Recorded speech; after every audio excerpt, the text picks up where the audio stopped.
Селям алейкум, здравствуйте. Сопредельная страна вышла на финишную прямую предвыборной гонки. Чего ждать от этой безрассудной борьбы? Украина предвыборная тема нашего эфира сегодня. Сейчас наш традиционно редакторский сюжет, и мы вернемся в студию.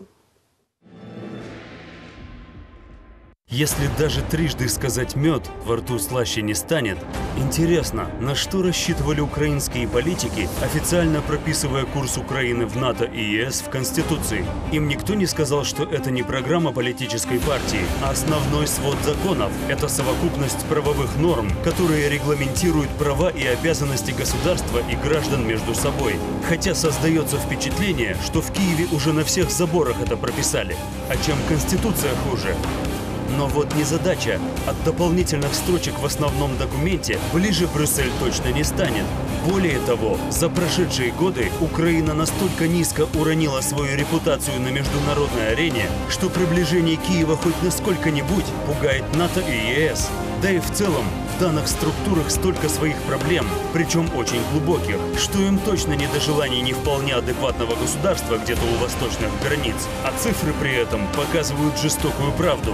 По данным министра финансов, Украине нужно 50 лет, чтобы догнать Польшу по уровню экономического развития. Но ведь это все не зря. Не зря правки в Конституции. Не зря Томас и сам Порошенко на борту американского эсминца. Над чем не посмеялся только ленивый. Просто действующему президенту уж очень хочется еще один срок. А ради этого он готов буквально на все. На эскалацию гражданского конфликта внутри страны. На церковный раскол. На тотальный подкуп избирателей. На репрессии против журналистов и блогеров. В общем, абсолютно на все. Агрессивный патриотизм, который навязывается на Украине уже 5 лет, совершенно очевидно надоел обычным украинцам, которые хотят жить в нормальной стране. Пример со скандалом вокруг песенного конкурса Евровидения тому лучшее доказательство. Как результат, Украина, которая хочет войти в европейскую семью народов, по причине своей же собственной неадекватности не будет участвовать в престижном конкурсе. При этом 19 миллионов гривен предоплаты за участие Киев уже заплатил. И вновь за глупость украинских политиков в прямом смысле слова заплатили налогоплательщики. Хотя и эти деньги кажутся мелочью, принимая во внимание коррупционные скандалы вокруг оборонпрома. 31 марта украинцам придется выбирать из почти полусотни кандидатов.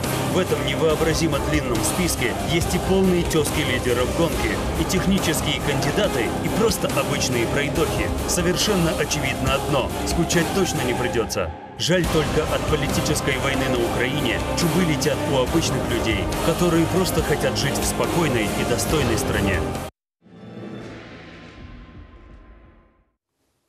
Иван Александрович, Украина и в обычной-то жизни не создана для скуки, а перед выборами там вообще происходит нечто невообразимое. Как вы считаете, до какого уровня накала может достигнуть политическая борьба в преддверии этих выборов? Я думаю, что, знаете, такой совершенный и идиотский политический накал будет во время второго тура президентских выборов и под конец первого тура президентских выборов.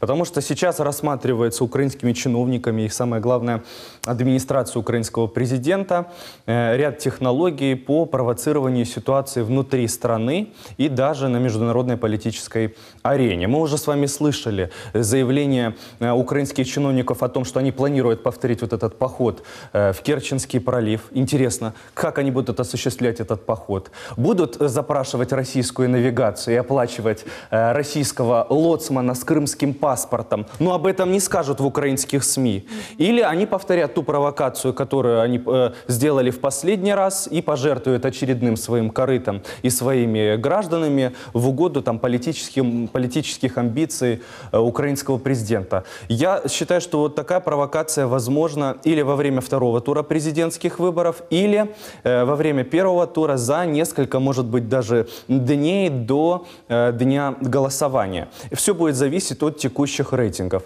Если раньше мне казалось, что украинский лидер готовит эту провокацию ко второму туру, то сейчас, вот вы показали в своей медиатеке, инфографике, рейтинги, Порошенко даже иногда даже не на третьем, а и на четвертом месте, потому что третье место он теперь делит с оппозиционным кандидатом Бойко. Вот представьте, какая ситуация. И теперь ему нужно вот это раскручивать его слоган или Порошенко, или Путин почему-то. Вот даже украинский лидер недавно приехал в Одессу. Я, знаете, просто издевательство над своими глазами вот где-то раз, два, 3 дня произвожу и читаю его твиттер.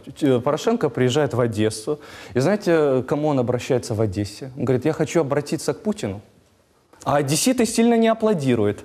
Ведь, понятно, там видеомонтаж и так далее. Ты в пророссийском городе обращаешься к Путину. Ну, это кем надо быть, понимаете? Он, конечно, рассчитывает на этот праворадикальный электорат, который будет поддерживать различного рода провокации, в том числе и антикрымского направления. Поэтому он не просто так выступал на сессии Генеральной Ассамблеи ООН, в полупустом зале. В полупустом зале. И знаете, я так понимаю, что скоро Украина будет продвигать очередную так называемую антимилитаристскую или милитаристскую резолюцию по Крыму в Европарламенте. То есть мы ждем с вами очередного визита, очередных фейков о нарушении прав человека якобы в Крыму. И вот я всегда говорю, что в Крыму, да, действительно есть нарушение прав человека. Но исходят они от украинского государства. К сожалению, вот эти мои слова очень часто не публикуют иностранные корреспонденты, которые обращаются за комментарием. Будем надеяться, что мы все-таки эту информационную блокаду сможем пробить. Уважаемые телезрители, мы традиционно в прямом эфире просим вас принять участие в нашем онлайн-голосовании. Возможно ли демократические выборы в современной Украине? Да, либо нет? Пожалуйста, голосуйте. Иван Асанович, как бы вы ответили на этот вопрос? Не знаю, с 2004 года мы порядка 10 лет участвовали во всем этом цирке. Один Майдан, второй Майдан. На наших глазах эта страна разваливалась. И, честно сказать, лично у меня довольно-таки пессимистический настрой. Я думаю, что все-таки вот эти вот третьи уже выборы окончательно добьют Украину, как даже в том покусанном, разорванном состоянии. Я думаю, что если туда не вмешаются, не сумеют европейские государства, не убедят Россию участвовать в урегулировании того бардака, который происходит внутри Украины, что крах этого государства неизбежен. Ну, первый тур, может быть, пройдет еще более-менее спокойно, хотя не исключается, что и после первого тура начнутся, потому что на карту поставлены очень многие. Сегодня все эксперты говорят, что Порошенко без глобальных фальсификаций, ему просто нереально стать президентом. Те кандидаты, которые оставили его далеко позади, такие как Зеленский, Тимошенко, там Бойко его уже поджимает, все эти кандидаты настроены на диалог конструктивный с Россией. А тот процент, который они набирают, уже наглядно показывает, что он уверенно приближается к 45-50%. То бишь, лично для меня это показатель, что народ Украины действительно устал от всего этого бардака, он хочет перемен. Где-то в соцсетях видел такое шуточное импровизированное голосование, за кого бы вы проголосовали, если для крымчан, у крымчан спрашивают, если бы вы находились в составе Украины, за Порошенко или Зеленского. И там кто-то внизу, между прочим, крымский татарин, написал за Януковича. Показательный пример. Мурат, собственно, анализируя тут список кандидатов, да, там их около полусотни, к какому выводу можно прийти? Кто они, лучшие люди Украины? Ну, на сегодняшний день даже взять того же Балашова, который рекламирует и пропагандирует реализацию и легализацию марихуаны и проституции, уже можно сказать, все можно сказать. Или тот же Порошенко, который выдвигается самовыдвиженцем, потому что за прошлое ему уже стыдно даже за свою партию, то, что он обещает, выполнение не выполнил, когда как президент, и его политическая партия, проходя в парламент, тоже много что пообещала и ничего не сделала. Единственное, они сделали то, что цены подняли, как в Европе, а зарплаты и пенсии меньше, и прожиточный минимум. Ну, тут примерно вот такие вот. Или Ляшко тоже кандидат, оппозиционер, который очень сильно активно вроде как работает, но судя по его постам, он, получается, в основном пытается развести, именно борется за националистический, как бы, среди националистической, как бы, разделенной Украины, именно пытается ориентироваться на Запад, таким образом. Да, мы сейчас увидим нарезку, то есть религиозный вопрос в рамках этого президентского голосования очень остро стоит. И даже в повестке дня у Порошенко вот этот вопрос религиозно стоял первым планом, он делал акцент именно на этот момент. Но давайте посмотрим, к чему, собственно, приводит вот эта борьба религиозная и в чем контраст взаимоотношений религиозных там и, собственно, здесь. Слава Богу, моя любима Україна. Я хотів би всім вам уклінно подякувати за підтримку.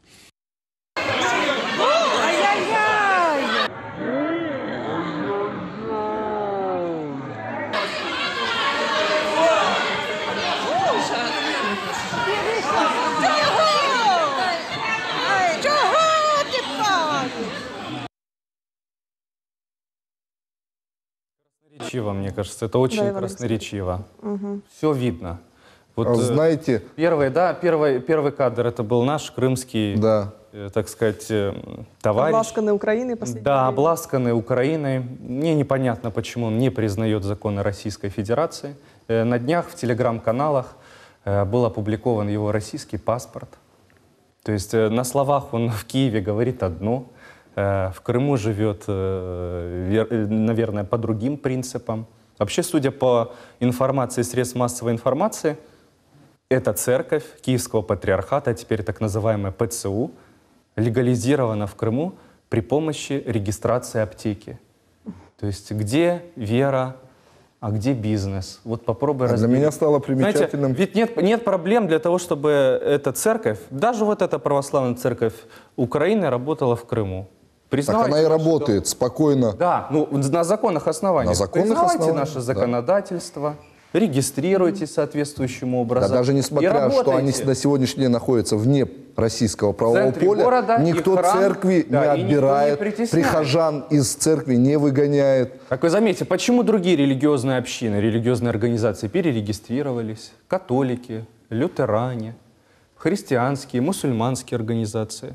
А почему Украинская православная церковь Киевского патриархата игнорирует законы Российской Федерации? Это история с Климентом. Это говорит о том, что мы очень демократическая страна России и очень терпимая страна, понимаете? Поэтому обвинять нас в том, что мы как-то тут ущемляем права верующих, абсолютно никак нельзя. По-моему, это константинопольский патриарх, тоже, судя по сообщениям СМИ, требовал компенсацию за православные храмы в Крыму.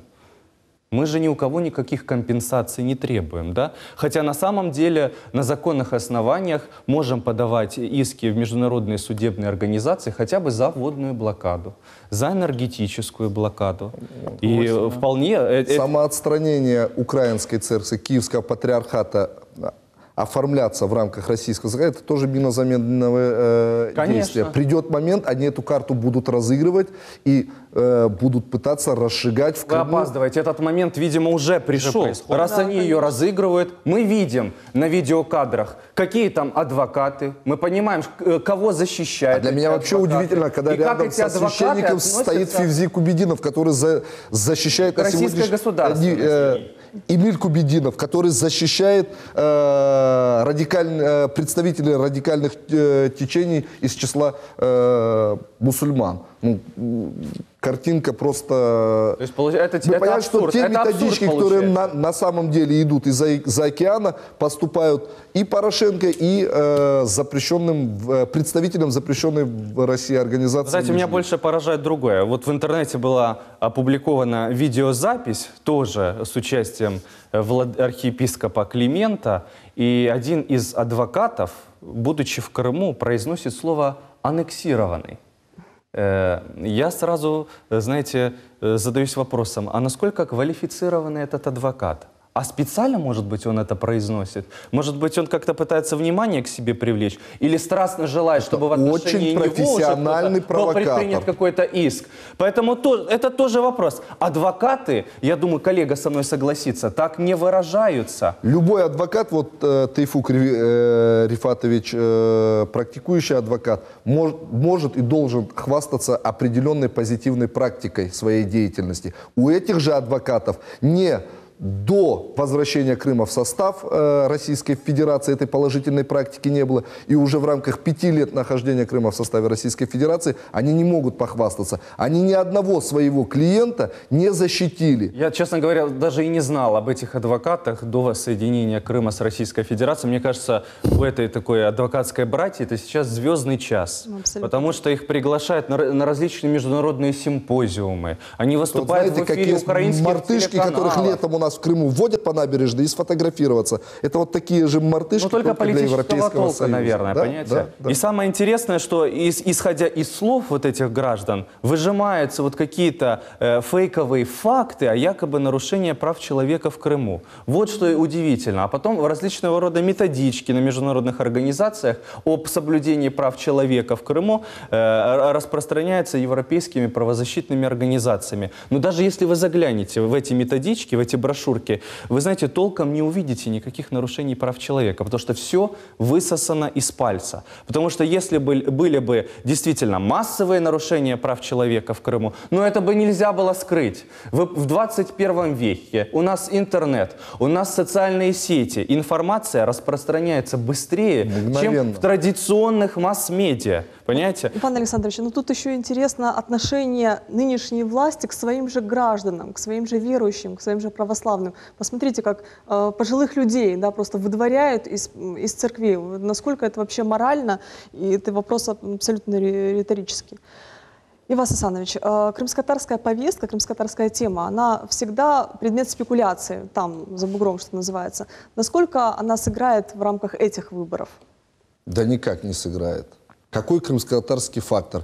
3,5 избирателя, Чубаров, Ислямов и Джемилев, 3,5 татарина. Где крымско-татарский фактор? На сегодняшний день уже та небольшая часть, которая первые годы выехала на Украину, подавляющее большинство вернулось. Вы посмотрите, что там происходит. Что они делают, эти горе-лидеры и беглецы. Батальон Намана Челебиджихана, бум, шевроны, флаг, логотип с мечами, с саблями, красота. Людей нет. Батальон Крым, будем возвращать, полчаса до Джанкоя. Тоже шевроны, логотипы, людей нет.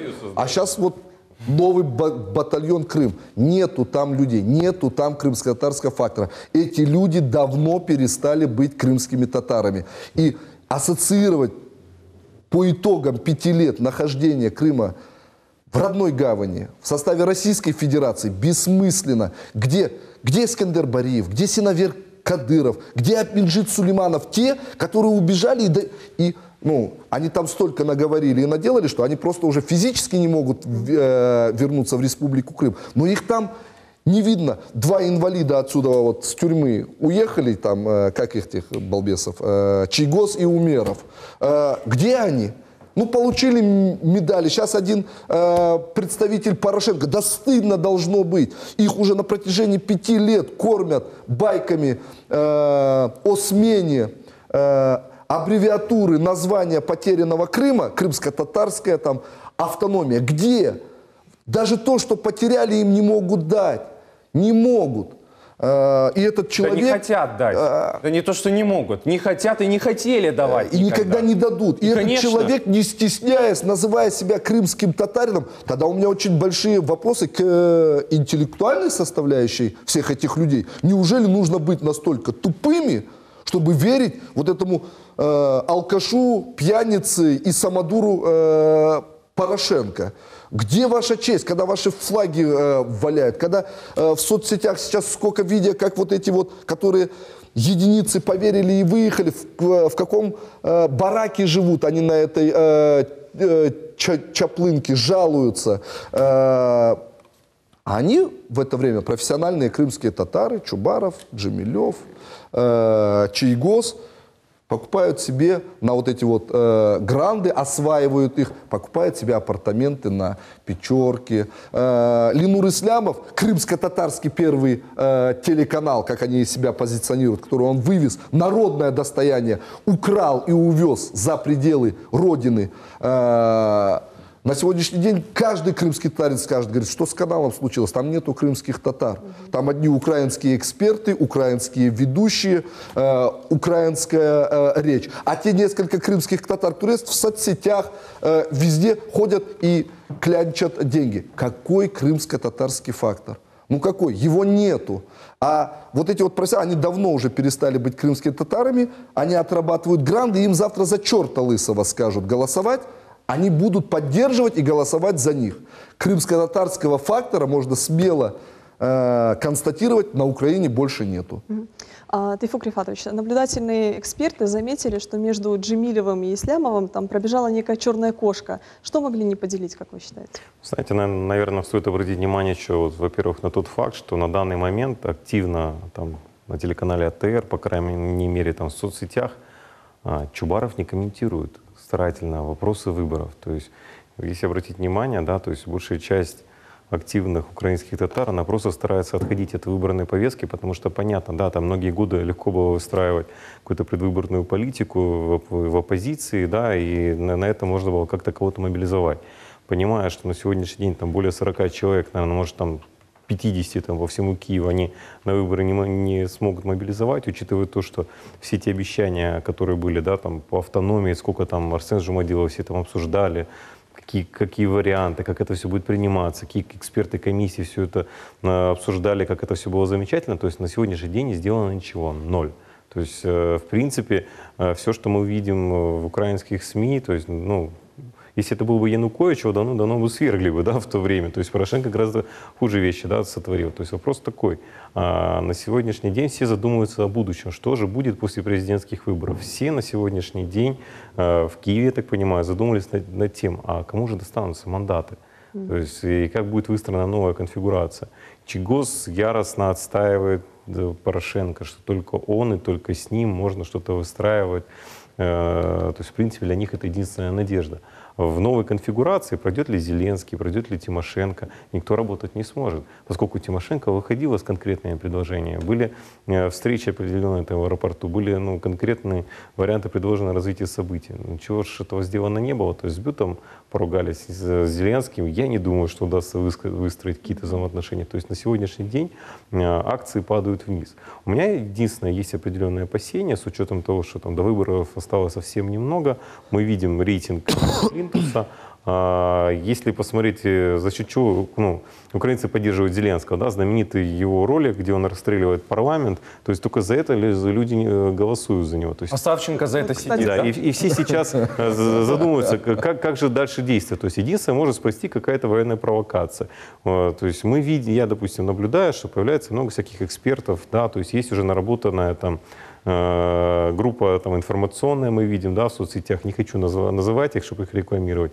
Есть там некоторые коллеги, которые там в Крыму в недавний момент появились. То есть у меня такое впечатление, что могут готовиться какие-то провокации, связанные с Крымом, с крымскими татарами, потому что иначе взбудоражить, поднять все это не получится. То есть на сегодняшний день у украинских татар нету какой-либо повестки, с чем они могли бы выйти и сказать, да, мы имеем поддержку в Крыму. То есть если они в ближайшие, надеюсь, 3 недели все провалится, еще не получится у них в Крыму устроить, то позиция будет потеряна. То есть тот же Ленур Ислямов, он понимает, тут есть двоякая ситуация. Благодаря усилиям там, моих коллег в Украине, значит, открыто криминальное проваджение, да, в отношении уголовное производство и со всеми перспективами привлечения к уголовной ответственности. Тут же подоспела новость о том, что его семье фактически простили 1 миллиард рублей. Да, в России. Я, честно говоря, читаю специальную, да, там, специальные СМИ юридические, зачастую вижу, что когда стоит вопрос там, банкротства с большими средствами, как правило, в России возбуждаются уголовные дела, чтобы разобраться, куда ушли деньги. Здесь очень быстро, красиво, 1 миллиард рублей простили, вопрос закрыли. То есть я думаю, на данный момент все понимают, что тому же Ленуру Ислямову могут задать вопросы сразу после выборов, проходит любой другой кандидат, если там не будет очередного Майдана, то есть как же ты, друг, поработав в оккупационной владе, как они говорят, на данный момент находишься на территории Украины. В данном случае, ну, опять-таки, у меня такое впечатление, что, опять-таки, есть такая общая информация, что многие из там, украинских татар уже имеют определенные там, визы, документы, паспорта, грин-карты для того, чтобы убыть. Там кто-то, может, будет читать лекции в каких-то замечательных университетах, кто-то будет старость доживать где-то у моря, у теплого. Ну, это те, кто смог что-то заработать на всех этих событиях. Ну, А обычные наши ребята, которые туда Нет, я повадились. говорю только о тех 5-6 украинских татарах, которые на какой-то момент создавали определенную подтанцовку. То есть на данный момент соцсети, да, в них гробовая тишина. Там, не считая Чегоза, который что-то пытается на ТР создать какую-то волну. То есть, и в принципе, у них на сегодняшний день нету видения дальнейшего развития событий. Да, там зашел Мустафа Джемилев на этот замечательный корабль, и, видимо, с надеждой, что как-то он сможет как-то изменить политическую обстановку. Но больше было похоже, как в свое время, да, туземцы приезжали на корабль, меняли там Уже все обсмеяли, стеклянные по-моему, бусинки. это, да. То есть, ну, Маленький мук. Приключения то есть, маленького мука. В принципе, я думаю, основной вопрос и конфликт заключается в том, что каждый пытается выстроить какую-то новую конфигурацию и дальнейшее видение. Я надеюсь, что, в принципе, все мои опасения не сбудутся, то есть никаких там мероприятий, связанных с Крымом, не получится, и просто мы тогда увидим определенный закат. Попытки будут. Да, то есть, понимаете, на данный момент, если брать крымских татар, то есть обещания, давайте мы будем в оппозиции, завтра что-то добьемся, там, да, там за границей нам поможет, людям неинтересно. У людей на самом деле достаточно определенные вопросы есть, там, коммуникации, дороги там, и так далее, и так далее. Ну, все видят, что это все решается. И Тайфук, наглядным примером разлада между этой бандой является то, что Чийгоз, Чубаров, Джемилев поддерживают действующего президента Порошенко. Все понимают, что внутри вот той Украины, которая сейчас, идет очень жесткий прессинг средств массовой информации, судебной системы. И тут находятся там несколько героев, там юристы они вроде бы, которые вспомнили, что Ленур Ислямов работал в Крыму вице-премьером. И подают на него в суд, инициируя возбуждение уголовного дела. Как всегда, ну все же мы прекрасно знаем, кто такие вот эти вот, да, троица. Это трусы и подонки. Они никогда грязную работу своими руками не делали. Они всегда стеснялись высказывать напрямую свое мнение. Они всегда находили возможность чьими-то руками третьими выгребать из огня каштаны. Что они и сейчас делают? Как говорится, Мавр сделал свою работу, Мавр может удалиться. И это происходит. Что будет с Ленур Ислямов? Я тут полностью согласен с Тайфуком. Это зависит от того, что будет дальше происходить на Украине. Но однозначно, что еще одну пятилетку поддерживать вот эти вот протестное настроение в крымско-татарской среде. В Крыму представители запрещенной организации, которые остались, Меджлиса, вот такие как Нариман Джилял, там, Заир Смедляев, что они делали? Они делали то, что их научили в свое время старшие сбежавшие соратники. Они создавали видимость проблемы, протестной массы, потом приходили к власти и говорили, мы эту проблему можем решить. Но для этого мне нужно вот это и вот это. Россия немножко другая страна, чем Украина. Здесь политикум сформирован по-другому. Здесь правоохранительные органы работают. Здесь общество построено немножко по-другому. И мы активно в экономическое, социальное, общественное пространство интегрируемся. И эти методы, доставшиеся им, наученные в период Украины, они просто не работают здесь. И за 5 лет мы показали, что та масса, которая еще поначалу пошла за ними по наитию, потому что тоже другого не видели, она на сегодняшний момент полностью растворилась. На сегодняшний день, вот я, работая в Судаке, огромное количество соотечественников, и не только, приходит, и у соотечественников я спрашиваю, а вот как вы думаете, что там будет? Они, да мы уже, наверное, год и АТР не смотрим, и украинские новости. Что хотят, пускай делают. Нам здесь хорошо, нам нужно готовиться к сезону. У меня вот там вот под домом построили садик, я сейчас туда ребенка устраиваю. Мы ждем гостей. Лето на носу. Люди уже здесь, подавляющем большинстве практически не интересуется. Это вот экспертное сообщество и небольшая протестная масса есть, и вот мы еще об этом дискутируем. еще один А момент. простые люди уже далеки от всего. Один момент надо обратить внимание, честно говоря, да, тоже есть определенный диссонанс. Мало кто помнит, но где-то в 2014 году, по-моему, 2015, Чубаров был руководителем комиссии, да, которая занималась подбором руководителя антикоррупционной этой структуры НАБУ. Да? То есть было пафосно, в Украине будет бороться с коррупцией, будет наведен порядок и так далее. Буквально там несколько недель назад Конституционный суд Украины признал незаконной статью о незаконном обогащении. То есть вводится на нет вся система борьбы с коррупцией, да, которая, в принципе, лоббировалась, опять-таки, Соединенные Штаты, они, в принципе, не скрывали, что они там рекомендовали определенные правки законодательства, создание определенных структур. То есть, в принципе, все, за что они выступали в свое время, да, на данный момент валится тем кандидатам, которые поддерживают на данный момент указанная группа людей. И тут, ну, на самом деле, возникает вопрос, то есть, не уйдут ли они вместе с «Титаником», поскольку они входят в противодействие уже с теми силами, которые их поддерживали из-за океана, скажем так.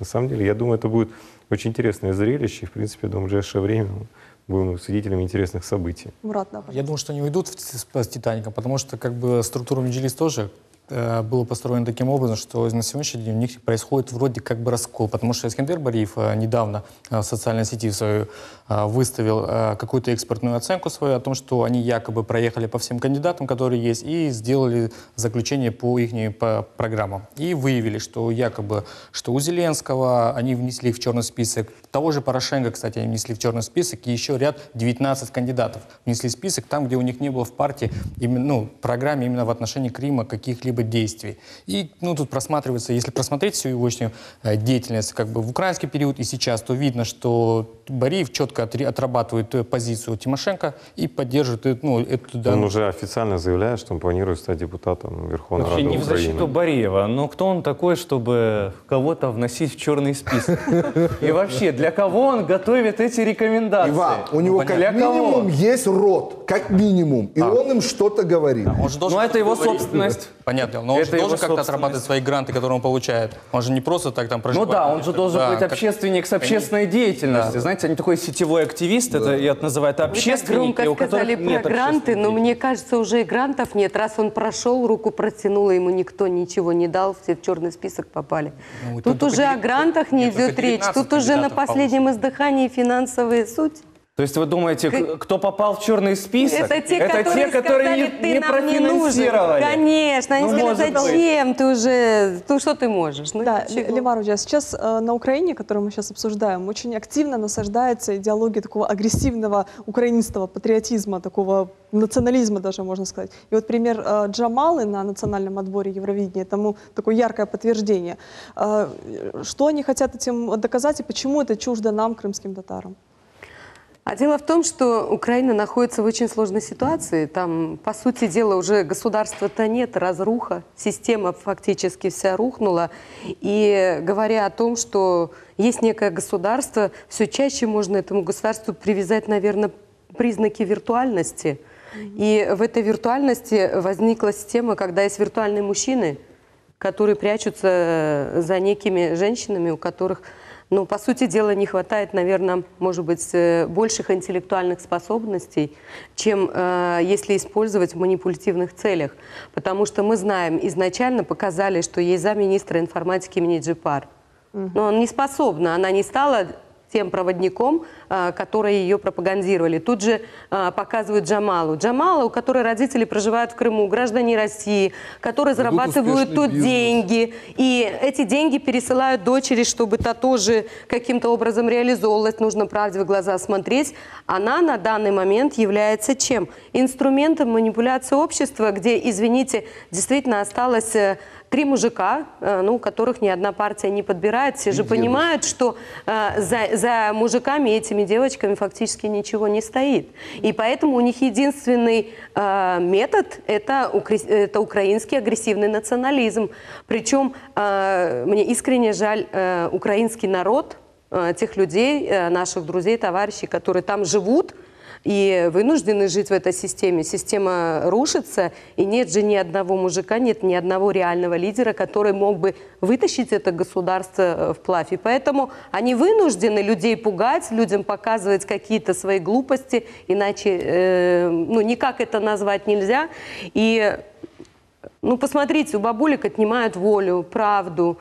Последнее. Им пенсию дают непонятно какую. Жить они не могут экономически нормально.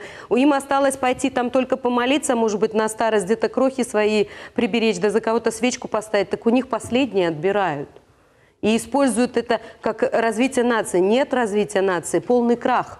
Уже крах настолько, в который никто не хочет верить. Нужно поверить. И нужно что-то с этим делать. Хотя, наверное, в этой ситуации уже невозможно. Процесс уже очень далеко зашел. Вы знаете, по Джамале вот степень лицемерия, да, она там заклевала буквально тех кандидатов, которые гастролируют, значит, в России. А сама выступала в России. Вообще удивительно, талантливая девушка на самом деле. И смотришь, какие метаморфозы происходят с людьми. Ну, кстати, и Минет Джапарова, да, которая замминистра информации. По-моему, когда Крым находился в составе украинского государства, она никогда не проявляла себя как такая националистка. Была, по-моему, адекватным журналистом и человеком. Но что же происходит с людьми? Всего 5 лет прошло. Всего 5. И на самом деле это же не единственные бывшие крымчане, интегрированные в украинскую власть, а в так называемом министерстве по так называемым оккупированным территориям. Разве на министерских должностях, на замминистра не работают бывшие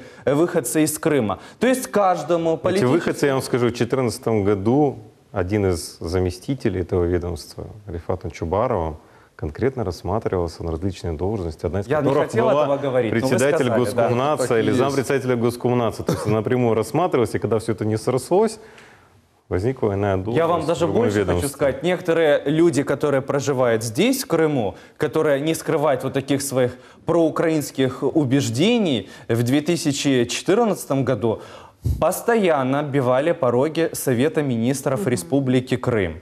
Потом какая-то команда им поступила, я не знаю откуда, но они резко изменили свою позицию и встали на тот путь, на который они встали. Некоторые из этих граждан позже выехали, позже 2014 года, 15-16 год. Вообще, обратите внимание, что основные грантоеды, которые занимались вот такой правозащитной деятельностью, общественно-политической деятельностью в Крыму, они сейчас находятся в Киеве, возглавляют разные НКО, институты гражданского общества, или по крымской тематике, или по донбасской тематике, и дальше продолжают питаться. А источники финансирования известны. Это посольство Нидерландов, раньше в Крыму просто напрямую это посольство финансировало определенные медиаресурсы. Посольство Соединенных Штатов, фонд USAID, фонд Возрождения, другие институции, фонд Сороса. То есть на самом деле они верны своим работодателям.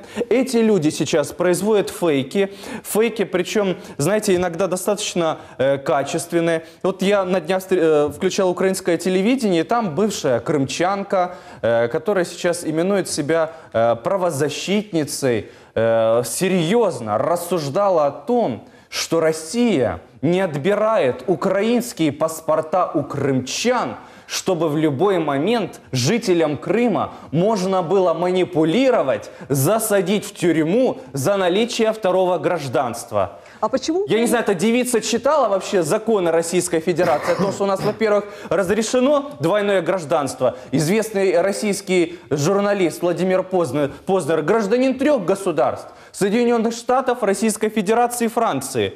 И не попадает, скажем так, ни под какие репрессии. Более того, является человеком оппозиционных убеждений и ведет свою программу в эфире федерального государственного телеканала. Но вот понимаете, кто-то же этой девице верит, и эта девица, она эксперт по вопросам Крыма во всех украинских средствах массовой информации. И что подкупает? А подкупает то, что она бывшая крымчанка.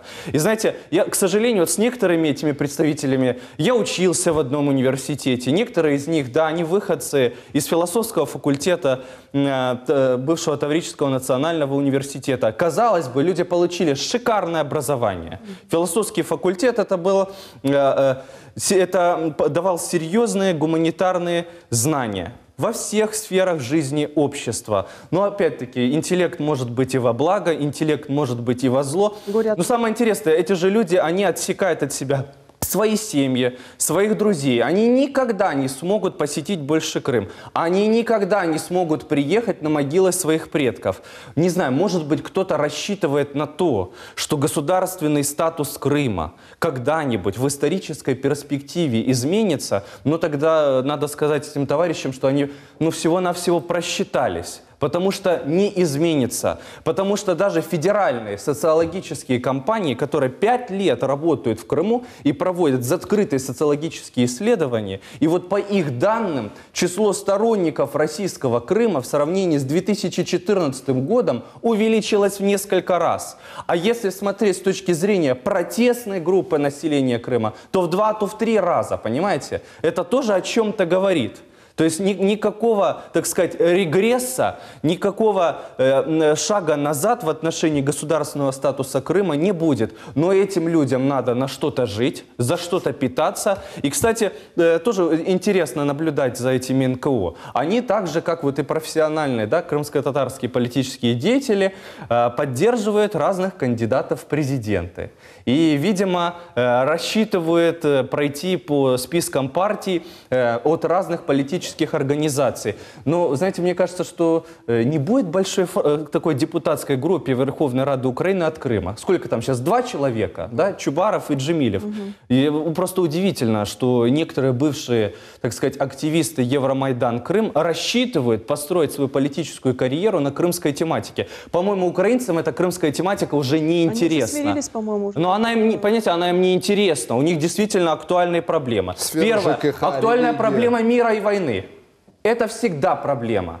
И им на Крым на самом деле, у них такое пространственное отношение к этому вопросу. Когда приходят счета сумасшедшие за коммуналку, там уже не до Крыма. Да, а второе — это социально-экономические проблемы. Но, знаете, не надо удивляться тому, что сейчас происходит. Просто еще раз прочитайте слоган украинского президента «Армия, вера, мова». Да? Почему сейчас раскручиваются новые законодательные изменения в части ограничения использования русского языка? Все происходит в соответствии с предвыборной программой Порошенко. А если мы, скажем так, не опубликованной предвыборной программой, если вы посчитаете на самом деле его предвыборную программу, то, кроме преамбулы, то вы поймете, какой он демократ.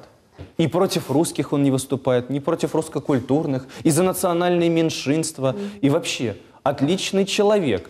Но мне кажется, что и раньше украинские избиратели не особо интересовались программами. И сейчас, тем более в 21 веке, я думаю, что коллеги со мной согласятся, есть главная проблема – это клиповое мышление. Даже в Инстаграм видео можно загрузить размером в 1 минуту. Даже претендент не почитал свою программу. Что вы хотите об обычных людях? Но он осилил свой слоган, понимаете? Понимаете, слоган осилить, люди живут в виртуальном мире. В клиповом мышлении. Они настолько не просто клиповые, это информационная война, когда люди уже добитые своими экономическими проблемами, добитые психологическими стрессами, они хотят за что-то уцепиться, и им это кидают. Но это все больше несет их в пропасть. Люди готовы уже реально на Да, люди что-то хотят. Человек вообще такое существо, которое желает верить во что-то. Как Евтушенко, не крест, бескрестие мы несем, а как сгибаемся у Бога. А в этой Чтоб не извериться во всем, дай Бог, но хоть невозможно. немного Бога. И вот Порошенко вторгается в религиозную сферу, понимаете? На самом деле это такая продуманная политическая технология, которая будет использоваться не в рамках всего лишь одного избирательного цикла. Вот увидите, в рамках других избирательных циклов эта карта будет разыгрываться и дальше. Тем более впереди парламентская избирательная кампания. Я мониторил недавно новости. Самая большая проблема, самое страшное, что вот со стороны Порошенко, Геращенко говорил, как же так? Господин Зеленский сказал, зуб даю. Это явно замашки Януковича. А то, что на сегодняшний день, в принципе, демонтировано полностью государство, да, то есть фактически, да, все правовые основы государства уничтожены, не интересуют. Кстати, по поводу вот дуэта Анны Марии, да, то есть они, в принципе, выступили неплохо, да, им там вменили, то есть то, что они достаточно корректно ответили, то есть они, нашли, непонятно, зачем пошли на эфир АТР, но они нашли такой вариант корректного ответа, их там все заклевали, но при этом новый скандал, то есть, в принципе, девушкам выступать нельзя на Евровидении, но при этом компания президента, ну, это то, что связано с Россией, при этом компания президента может завозить Липецкая. Ну, их просто их Нет, заставляли завозить отказаться от для собственной вооружения продукции, которая запчасти стоит- контрабандные с При России. этом сама и Джамала же использовать. не отказывается ни от родителей, ни Вот от в том-то и бизнеса в дело. Крыму, ни от чего, потому что им это выгодно. Им выгодно о себе сейчас заявить в виде провокативных каких-то действий, показать, что мы здесь есть такие, и мы имеем силу. Нет силы. И поэтому она и затравила своих Конечно. соотечественников, Это же не крымчан, от большого чтобы не обращали ума. внимания на нее. Потому что женщина, которая является сама матерью, она не поставит такой вопрос. Это неэтично, это лицемерно. И я думаю, что много плюсов не дает. Они на самом деле не от великого ума С делают. вашей риторикой, с этим галстуком, вы бы точно были бы депутатом Верховной Рады Украины и Не достигли дай бы бог, результата. не дай бог, не дай бог. Тем более партия зеленых на Украине, она, знаете, Нет, в данном сейчас случае уже- это Зеленский, это не партия зеленых. Нет, я не согласен с тем, что Зеленский приватизирует зеленый цвет. Мы за мир, за добро. Кстати, зеленый цвет ислама, да, если мне не изменяет память. Так Да, что- и цвет весны. И Наконец-то добра, настал. да, я за весну. Вот, За крымскую весну. да, тем более в преддверии Преддверии, пятилетия, да, безусловно. пятилетки. Иван Сасанович сегодня вспомнил про батальоны, которые они там усердно создавали. Имиджевое сопровождение было очень такое массивное. Но вот совсем недавно еще одна такая идея появилась. Мы сейчас клип увидим. Там такая очень колоритная фотография. Появляется новый батальон, который они назвали «Хайтарма». Почему-то, да, именно такую характеристику решили дать. Вот мы видим известных персонажей, кто вот рядом, стоит еще разобраться, конечно, а вот в центре человека мы прекрасно знаем. Иван Александрович, кто это и вообще что происходит? Лично, когда я увидел этот пост, Бомжи на сходке. нет, первая реакция была, люди дорвались до принтера. Они усердно печатают название Логотипы батальона. логотипа Коллеги, а батальонов. сколько человек должно быть в батальоне? Вот 2 человека я вижу. Ну вот и все. Явно не Хватает. батальон. Это украинский Ну, я думаю, явно не 2 человека. украинский Микробатальон. батальон. И Два, шеврон, потому вот, что который- по украинским нормам 2 человека это батальон, а 3 человека это батальон с предателем. Поэтому они как раз Я понял. Да. Шеврон. Кстати, еще с ошибками написано. Обратите внимание. Ну, вы хотите еще профессионализма от людей, которые живут в розовой виртуальной реальности. У нас И почему-то на русском языке, по-русски написано. Чтобы всем было на сегодняшний день интеллекта хватает во всей вот этой вот сбежавшей небольшой массе только у Чубарова. И тот с таким американо-турецким акцентом говорит на украинском языке. Все остальные разговаривают очень замечательно на русском языке, пишут посты, дают интервью и общаются на этом языке дома. Ну, Хайтарма, что у нас еще? Чобан Ойон, еще один замечательный батальон, чтобы так человек 10 с палками. Явлых Ойон, вот эти вот могут платочки на голову завязать, еще один батальон. Какой мы им еще можем батальон посоветовать? Да, в принципе, крымско-татарский язык тоже очень богатый, и батальоны, они могут клонировать. целую армию, можно Короче, сказать. театр продолжает Да, гастролировать. обвешаться потом этими шевронами, как... Нет, а куда делись предыдущие батальоны? Я вот этого не могу понять. Защищают Зачем не- создавать новый батальон, Мурат если сказал. у них уже есть батальоны, правильно? Заезженные Они же написали, бренды. что Кристина Заезженные Имбегай- Конечно, они же бренды. пишут, война продолжается, то есть бабки будем просить дальше. Да. Рано то есть нам мы с братом просили деньги себя на ветераны 2 забили. батальона, Да, а теперь на 3 больше. В Америке же сидят Да. люди, в Европе... Деньги осваиваются. Статист, так, на батальон Номана Челебиджихана перечислили. Все, больше не дадим. Они, не дадут на Номана Еще один Челебиджихана. батальон.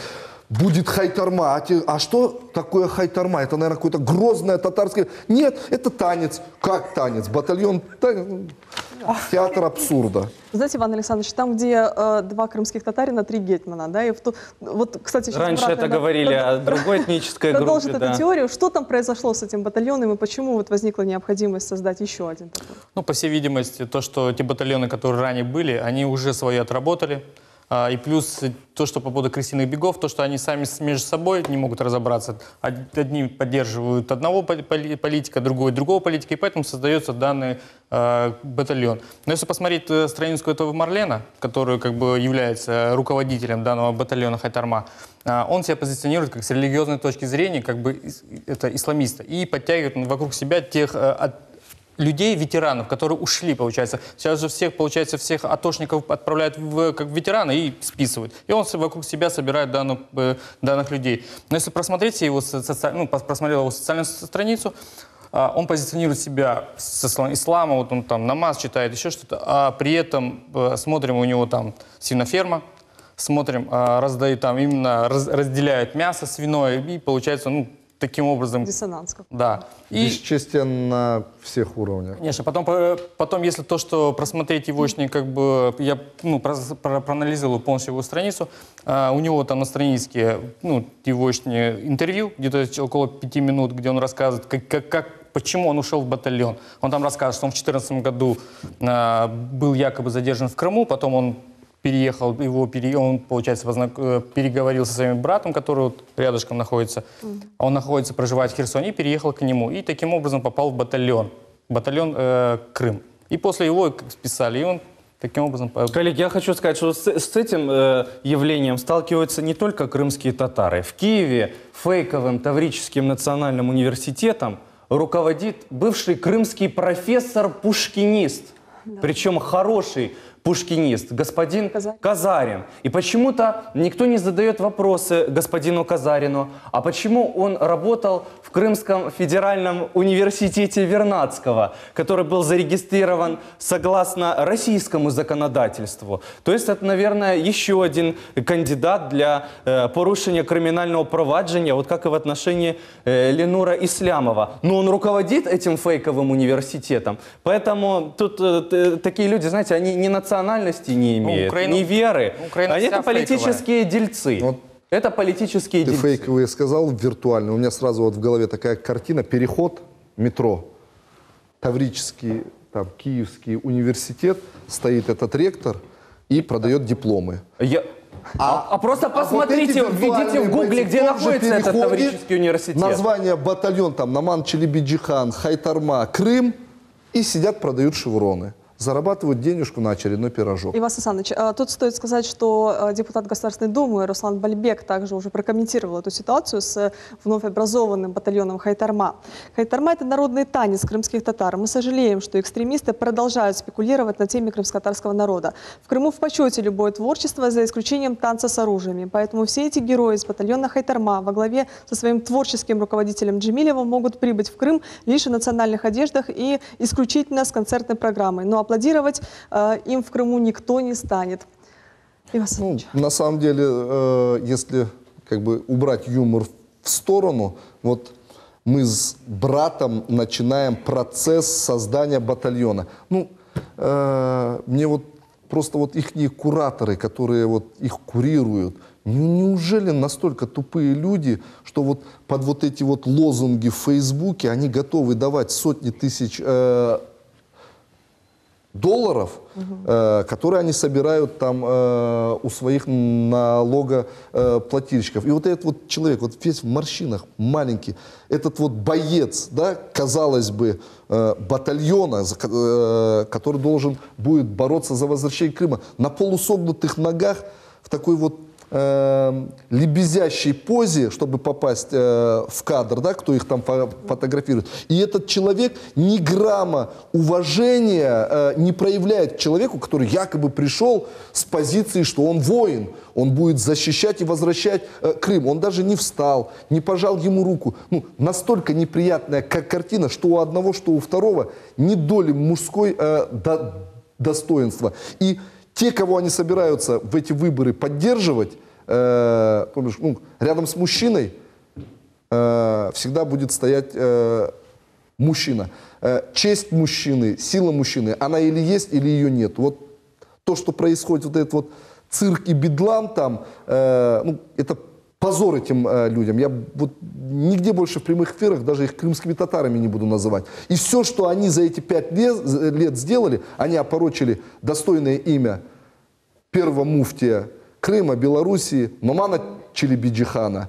И на сегодняшний день они вот взяли, на самом деле, соглашусь здесь с Русланом Исмаиловичем, они порочат народный танец Хайтарма. Хотя я уму не могу, вот в какой больной голове, после какой стопки водки родилось сделать Изучая батальон их имени... социальные страницы вот этих бойцов всех, они вроде такие грозные все пытаются выглядеть, а прочитаешь социальные сети, то они собирают деньги на принтер, то на медицинское оборудование, то на генератор какой-то. Профессиональные попрошайки. Машины, которые он собирал также. Профессиональные попрошайки, которых мы вот, в Симферополе периодически видим, да, он там может быть в камуфляже каком-то, возможно, с медалями, ходит прихрамывая там и просит... На колчаковских фронтах. И просит подаяние. Но после того, как ты этому копеечку бросил в руку и отъезжаешь с светофора, смотришь в зеркало заднего вида, у него выпрямляется походка, и он идет за очередными там, пирожком или 50 грамм себе купить. Аналогичная ситуация. Да, мы сегодня говорили о том, на кого будут делать ставки эти персонажи, которые в Киеве сейчас.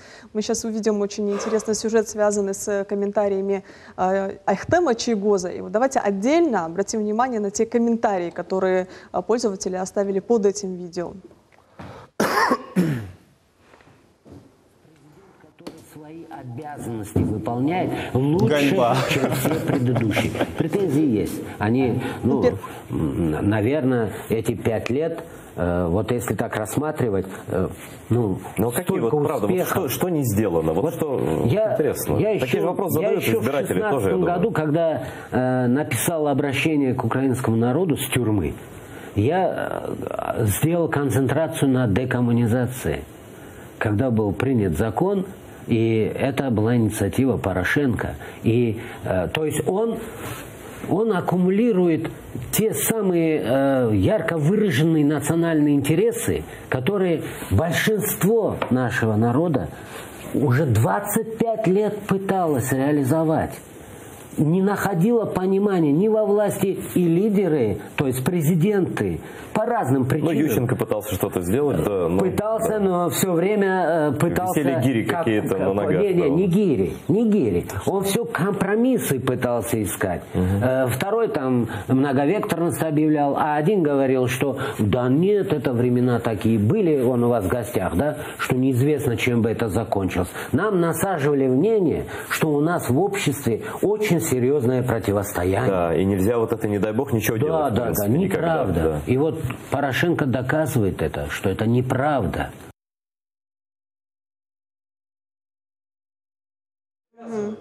И навязывали это противостояние и на религиозной, и на этнической форме в Крыму.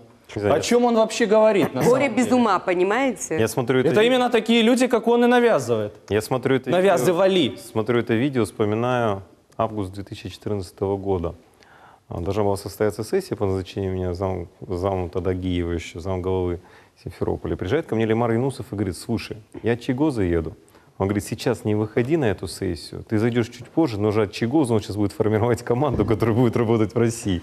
Я после этого смотреть такие все эти видео, я просто, мне как-то смешно бывает. Вот в том-то и дело, что сейчас люди, которые там находятся, вспомните, как они себя вели в первые месяцы воссоединения Крыма с Россией, они или пророссийски высказывались, допустим, как Ильми Умеров. Он же говорил, что он российский... Во-первых, он работал российским чиновником. Все. Его тоже уже должны привлечь к уголовной ответственности. Вот этот узник замка Ив, который сбежал в свободный стольный град Киев, вот он на пенсию уже вышел в российском Крыму, и ему назначена была очень хорошая пенсия.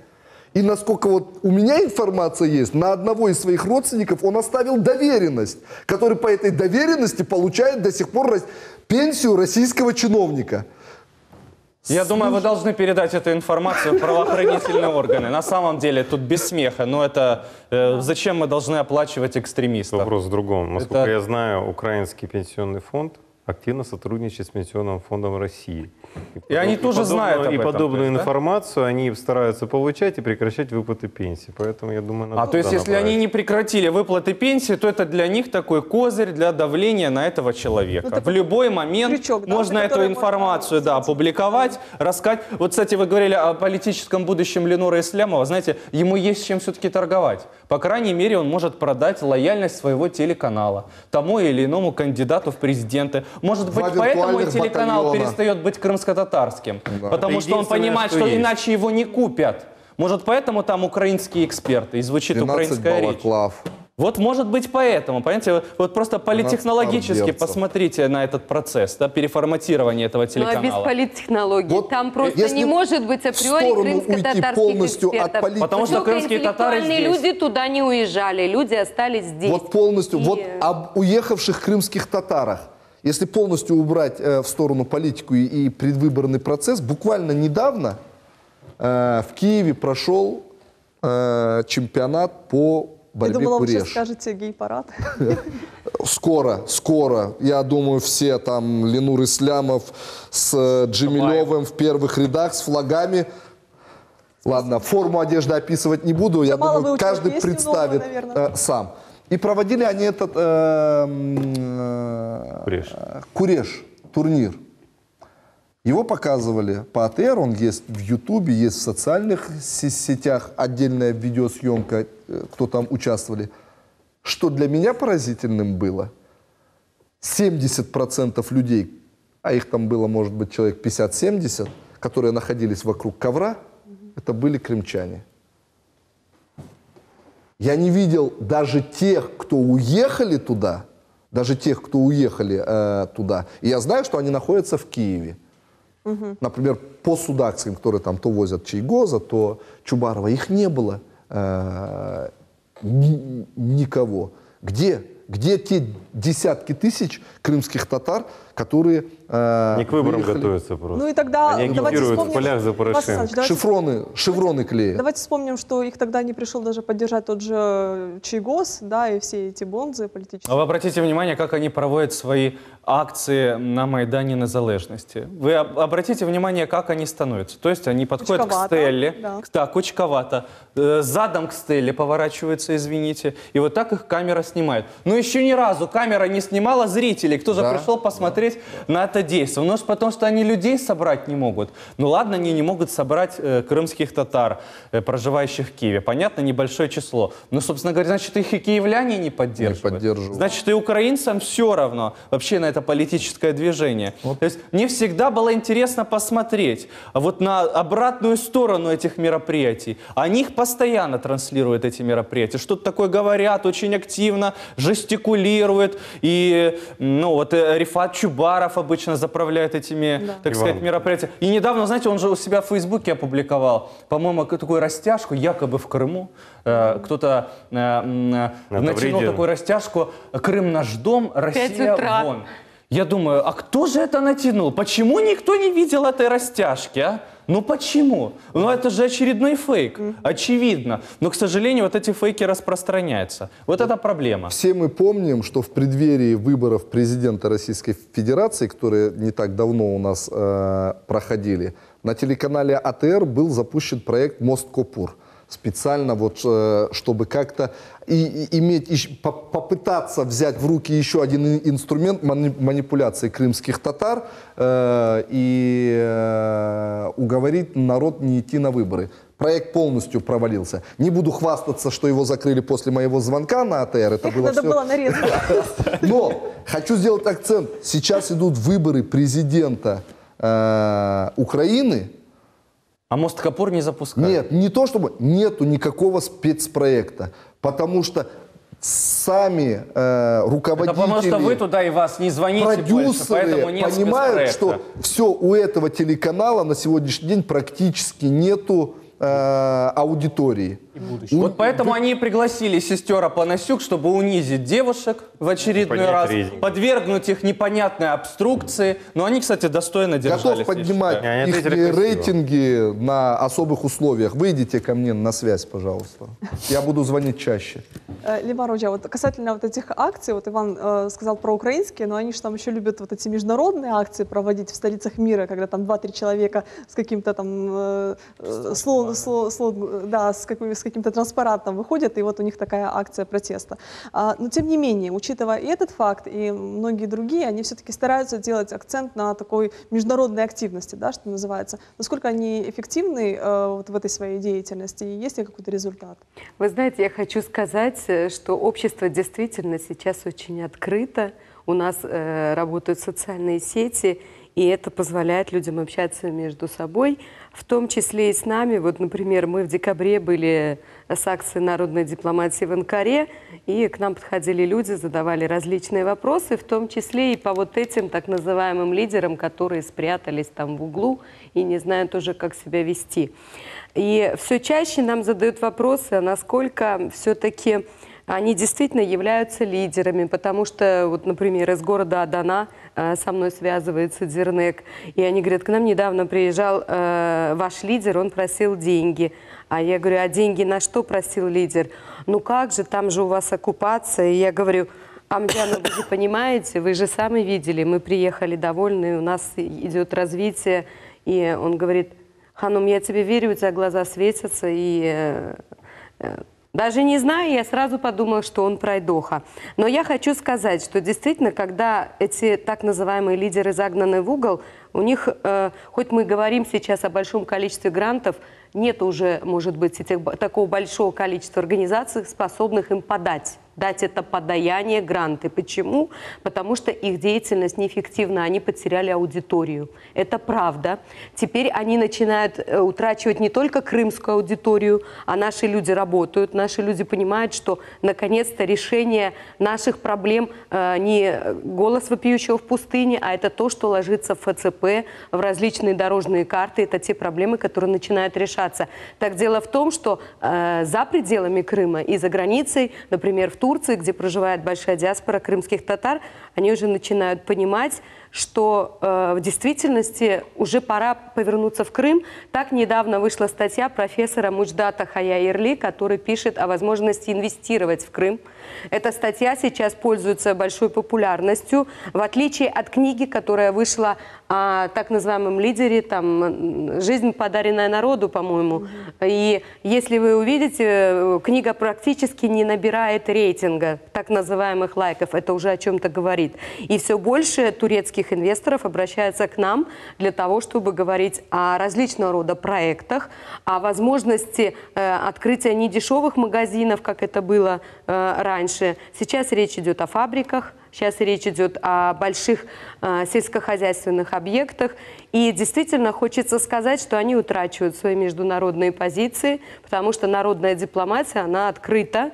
И все больше крымских татар, не только артистов, не только музейных работников, но и ученых, но и бизнесменов все-таки выезжают за пределы Крыма, не только в Турцию, но и во Францию, в Германию, в Испанию выезжают и показывают, что Крым готов принимать и бизнесменов, и готов работать. И все же видят, ведь в этом году мы опять людей будем принимать на Ялтинском международном экономическом форуме. И увидите, что в этом году уже даже квотирование пошло от того, что желающих очень много. Потому что Крым, он, несмотря на то, что в Крыму есть нерешенные проблемы, он все-таки привлекателен. И стоит обращать на это внимание. А те люди, которые сейчас зашевелились и ищут международной поддержки из числа театра крымских татар, хочется сказать, что они настолько загнаны в угол, и теми выборами в том числе. Потому что когда выборы состоятся, независимо от того, как они пройдут эти выборы, им придется куда-то бежать. И они должны будут найти страну, которая их примет. Когда в начале передачи вы сказали, теплое море, там кого-то ожидает, дома, это все формальные вещи. Потому что политика такая штука. У нас идет развитие, отношения все-таки и касательно России, несмотря на то, что эти люди все-таки кричат о санкции, санкции, все-таки отношения к России, они все равно будут теплеть. А им некуда будет бежать, потому что те страны, которые все-таки разворачиваются лицом к России, понимая будущее, а их будущее связано с Россией, они будут говорить, знаете, как от какой-то холеры отталкиваться. От изгоев. Знаете, да, изгоев. Им важно. Зачем? Вот зачем им брать тех людей, за которыми ничего не стоит? Уже никто не поверит. Вот вы говорите об этих акциях международных, да, что они показывают видео, фото, такие челленджи, их, скажем, флешмобы. Я просто хочу напомнить нашим телезрителям недавнюю политическую историю Крыма. Был когда-то у Юлии Тимошенко здесь определенный в Крыму медиахолдинг, обслуживал интересы этой политической деятельницы, и надо было снимать рекламу. которая бы агитировала за Юлию Владимировну. И тогда по городам и весям один крымский телеканал ездил и спрашивал людей, какую женщину-политика вы знали. И люди говорили: Тимошенко, Юлия Тимошенко, Тимошенко, Ветренко кто-то там сказал, Супрун кто-то сказал. А потом, через несколько недель работы этой съемочной бригады, люди увидели рекламу. Тимошенко, Тимошенко, Юлия Тимошенко, Крым выбирает Юлию Тимошенко. И когда нам показывают вот эти акции Меджлиса где-нибудь в Нью-Йорке, когда афроамериканец не может произнести «Crimeans, Tatars» там и так далее, но, знаете, к человеку могли просто подойти и попросить сказать это слово, словосочетание, предложение. Он сказал, и это выставляется как за информационную такую поддержку. Поэтому всегда будьте осторожны. Есть способы манипуляции вашим общественным сознанием, информационные манипуляции через социальные сети. Это осуществляется постоянно. Тем более, подозрительно, когда люди даже не могут произнести название народа, за которое они вроде как бы переживают. Понимаете? Если человек так переживает, то он, наверное, знает, как правильно говорить название национальности. Вы знаете, что все-таки больше людей становится, которые понимают, что будущее за движением. Сейчас и многие крымские татары, которые проживают в Крыму, которые не ходили на выборы, да, и те, которые ничего не делали, когда-то скандировали и смотрели в сторону Киева, они сейчас ходят на работу, они пытаются заработать деньги, они пытаются обеспечить будущее своим детям. И вы знаете, те же крымские татары, которые живут за границей, они то же самое делают. И им уже надоело, что с них постоянно тянут деньги. Ведь эти деньги достаются не просто, что их отдают за ностальгию по родине. И хочется сказать, что уже возраст не тот. И вот эти два человека, они не понимают, что вот та молодость кричащая уже ушла. И приходит то поколение, которое будет созидать. И наступит день, когда о них забудут. И иногда я очень часто говорю на телевидении, а может быть, хватит их уже вспоминать и делать им вот такую рекламу. Потому что как в Киеве на них смотрят, так за границей смотрят. Уже, знаете, отработанный, наверное, какой-то ресурсный материал. Вот пора это признать, а мы почему-то все обращаем и обращаем на это внимание. А знаете, почему мы обращаем? Потому что, к сожалению, к сожалению, их слова идут в основу продолжения антироссийских, антикрымских санкций. Вы знаете, уже не идет. Собака лает, а караваны идут. Но и по-прежнему Верховное управление комиссара ООН по правам человека выпускает фейковые доклады о нарушении прав человека в так называемой автономной республике Крым. И даже пишет в этих докладах, что они ориентируются на сведения, полученные от тех или иных организаций, и не имеют своего мониторингового представительства в Крыму. А сведения поставляют кто? Вот эти люди, о которых вы сказали. Я хочу сказать, я когда-то присутствовала на встрече с Фюле. И эта встреча проходила еще при Украине, это было в 2013 году. Фюле беззаботно сидел, зевал, потому что как бы мы ни жаловались на свою ситуацию в Украине, как бы нам плохо тогда не было и с образованием, и с жизнью, и тогда он просто зевал, потому что он знал исход своего документа, он был уже написан. Поэтому, когда вы говорите по результатам мониторинга, статистика мониторинговая, это такая интересная штука, когда мы смотрим на эффект оркестрового вагона. Нужно здесь крикнуть, что больше, крикнут больше. Нужно крикнуть, что меньше, потому что статистику проконтролировать реально очень сложно. Это пиар-механизм. Сейчас же мы говорим о том, что крымское общество и общество международное в целом уже устало от этого цирка. И люди уже осознанно начинают отторгать. Поэтому и президент Украины выступает в полупустом зале на Генассамблее ООН. Тот чужеродный, некачественный элемент, который им когда-то внедрили, понимаете? И хочется сказать, что и люди на Украине, которые со сложностью решают свои экономические проблемы, они понимают, что в Крыму жить лучше. Посмотрите, сколько людей из Украины приезжает работать в Крым. Особенно летом, в летний период. И не только в летний, на стройках работают украинцы. Почему? Вы же помните, из Крыма, из Украины люди ехали в Москву. В Киев ехали, в Киев, Нет, Москву ехали они в Москву зарабатывать рубли, а сейчас едут из Украины зарабатывать в Крым, значит, нам живется лучше. И те люди за Бугорье, они не могут говорить, что там живется лучше, не лучше. Это и есть народная дипломатия, это эффективный инструмент. Вот вам эффективный, вот вам результат. И знаете, когда кто-то бьется в конвульсиях, это не значит, что результат. Ну, остатка, вот эта кучка, 5-6 человек. Ну, вообще, вы знаете, меня поражает, когда все говорят, это политики, это амбиции. Ну, вы посмотрите, сколько бы они ни говорили, одна жестикуляция, даже сложно проконтролировать какое-то предложение, какую-то мысль. Почему? Потому что они хотят давить эмоциями, а у них от страха уже и эмоций не осталось, понимаете? Лимароджа, это страх или отчаяние? Я думаю, это страх. А дальше и отчаяние, бежать-то некуда. От политической неопределенности, от будущего. Бежать-то некуда, понимаете? Потому что все сознательные люди остались на родине. В народе, как говорят, можно И обмануть? они не бегут от своей родины. Вы знаете, очень часто говорят, если бы на моей родине была война, я бы взял оружие и защищал эту свою родину. А получается, люди сбежали и со стороны говорят, там вот это происходит. Нельзя так говорить. Мы на своей родине, у нас есть проблемы, мы будем эти проблемы решать разными демократическими путями. У нас есть нормы, у нас есть право, мы каждый делаем свою работу. Извините, оттуда просто лаять и говорить, а вы там не доработали? Ну возьми мастерок, приди и доработай, если ты можешь. А если не можешь, уже все, сложи лапки и сади. Знаете, вообще странно, крымские татары, как репрессированный народ, в моем понимании, не могут вообще отказаться от родины. Конечно. Учитывая, с какой сложностью они возвращались на родину.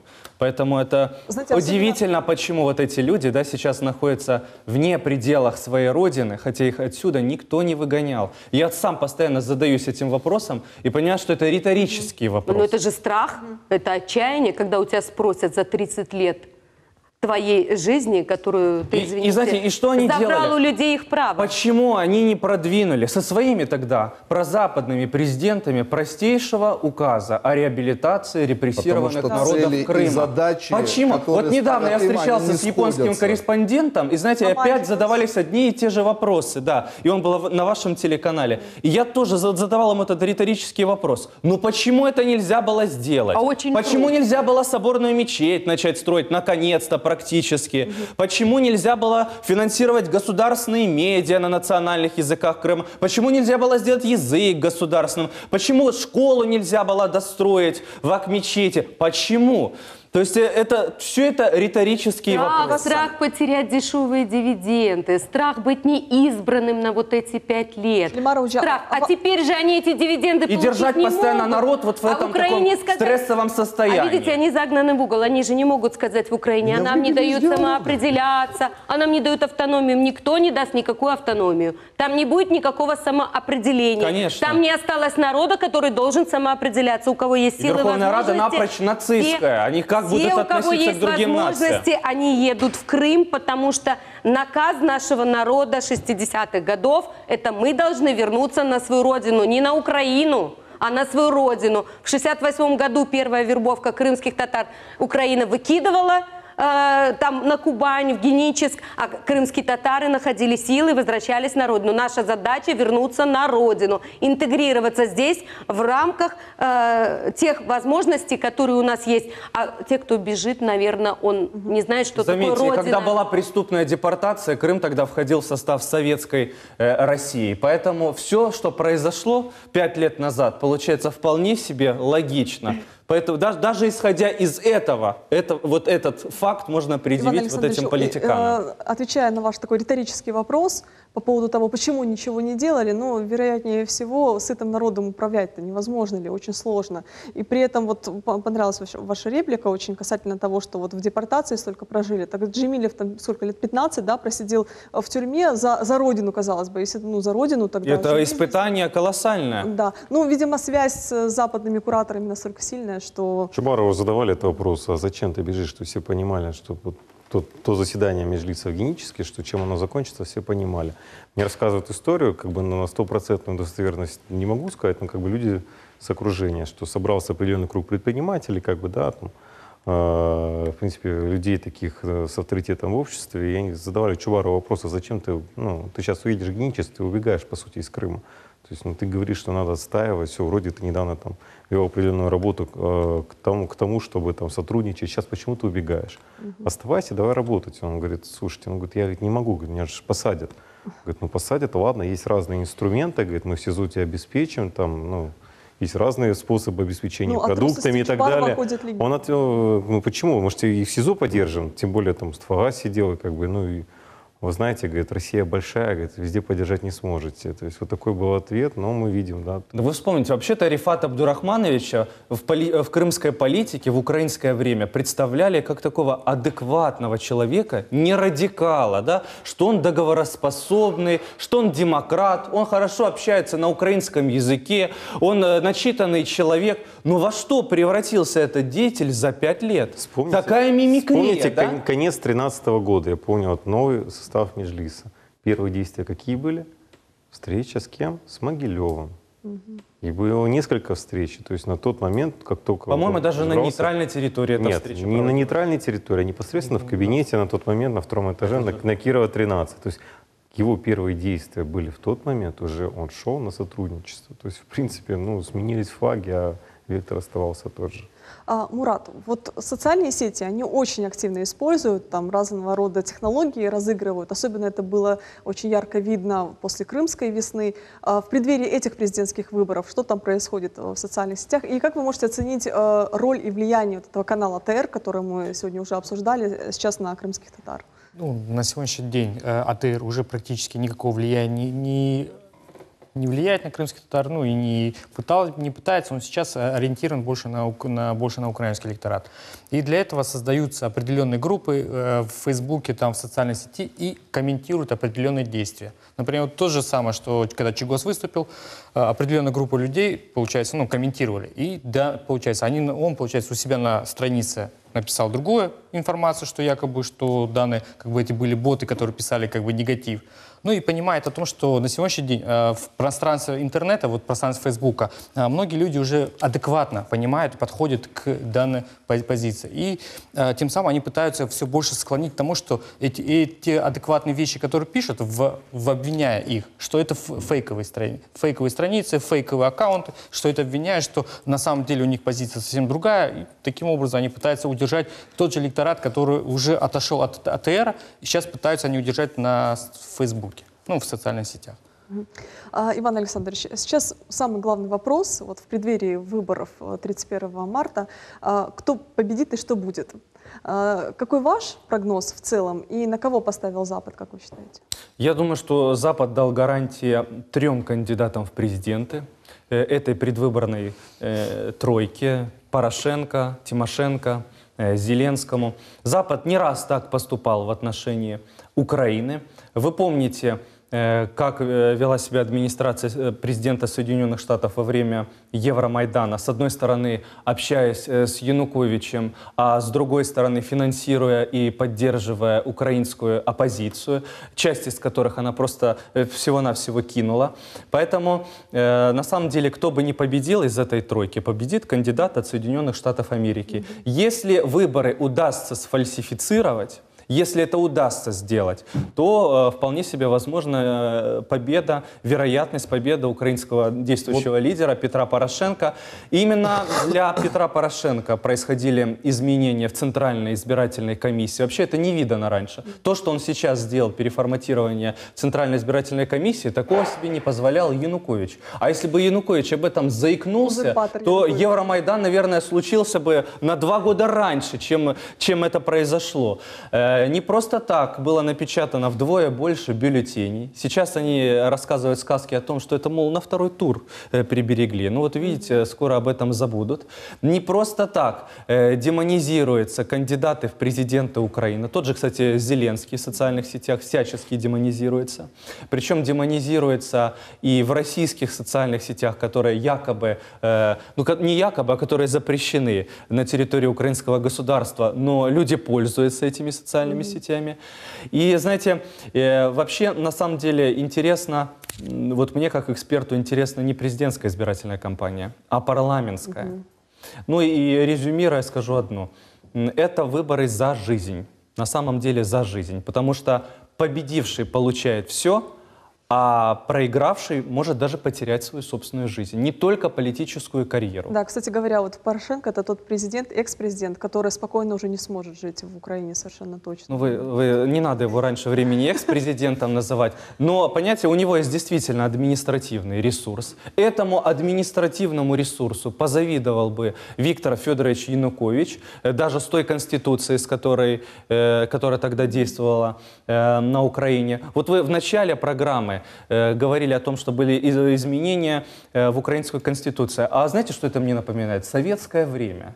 Вот в советском государстве вот так неуважительно относились к основному документу страны. Постоянно его меняли, переписывали. Я уже говорю о том, что были явные нарушения прав и свобод человека и гражданина. Вот Украина ведет себя вот по этому советскому пути, постоянно переписывает основной закон государства, и это говорит о неустойчивости политической системы в этом государстве. Сама постановка вопроса, на который ты так долго отвечаешь, но я не могу, как ты, так коротко отвечать. Кто победит? Там, из 3, из 50 этих кандидатов, неважно абсолютно, кто там победит, у каждого это куклы, проплаченные Западом, Америкой, спецслужбами, фондами, грантами. Цель у хозяев, который устраивает этот цирк на Украине, одна. Без разницы, кто победит. Тимошенко, Зеленский, Порошенко. Развалить Украину, создать плацдарм, возможность для без проволочек в любое время организовать базу на территории Вот не соглашусь, Украины, потому что этот плацдарм и возможность уже создана. Она уже создана. И бараки под Одессой уже были сделаны для американских военнослужащих. На Украине на этих выборах можно дать однозначный ответ, что проиграет народ Украины. Потому что народ Украины будет страдать, народ Украины будет нищать, народ Украины по безвизу, с визой будет покидать Украину. И когда это там остановится, может дать, наверное, ответ только сам народ Украины. Когда он соберет остатки своего мужества, остатки своего национального самосознания и сделает выбор не в пользу России, Европы или Америки, а в пользу своей страны, в пользу своего народа. Как в свое время это сделали мы, крымчане. Но этот народ даже не знает, сколько этого народа осталось, потому что украинская власть специально не проводит перепись населения, чтобы фальсифицировать выборы. С другой стороны, вы сказали о дополнительных бюллетенях, это значит, вброс будет со стороны виртуального Крыма. Раз есть виртуальное министерство, мертвые души, знаете, есть еще такое виртуальное министерство, значит, виртуальная выборная комиссия есть. Извините. Есть виртуальная полиция, виртуальная прокуратура, да, виртуальное представительство президента. Да, виртуальный университет. Поэтому здесь, естественно, вбросы будут, и действительно уже народу пора объединиться. Это вы сейчас про виртуально напомнили анекдот, не буду рассказывать, просто, зрители многие, наверное, знают. У нас уже заканчивается передача. Вообще, кстати, интересно, сколько же проголосует якобы крымчан и какую цифру они озвучат. Это очень интересно. Это очень важно, как будет вброс. Первый раз целые 5 машин крымских татар приехало из Бравого Порошенко. 5 машин. Уважаемые спикеры, мы вынуждены завершить наш эфир сегодня. На протяжении нашей дискуссии сегодня шло онлайн-голосование. Возможно ли демократические выборы в современной Украине? Да, ответило 249 человек, и нет 2386. 2366. Политические события на Украине всегда развиваются на грани какого-то абсурда. Жаль только обычных людей, которые, как всегда, оказываются обманутыми. Это было все на сегодня. Спасибо, что были с нами. А сейчас услышим анекдот, который нам Ивас Асанович пообещал рассказать. Это про виртуально реально, когда дедушка с внуком разговаривает. Ну вот и в Украине тоже самое. Виртуально мы имеем практически все легитимное правительство, а реально пи-пи-пи нехорошее слово. Спасибо за дискуссию. Спасибо вам.